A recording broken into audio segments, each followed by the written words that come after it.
Imagine hiccuping non-stop for 68 years.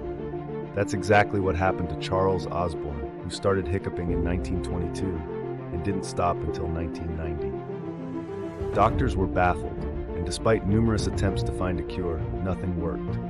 His hiccups were so persistent that they became a part of his daily life, even while eating and sleeping.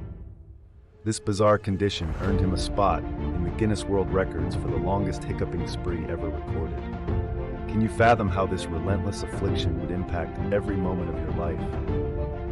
Charles Osborne's story remains one of the most extraordinary medical mysteries to date.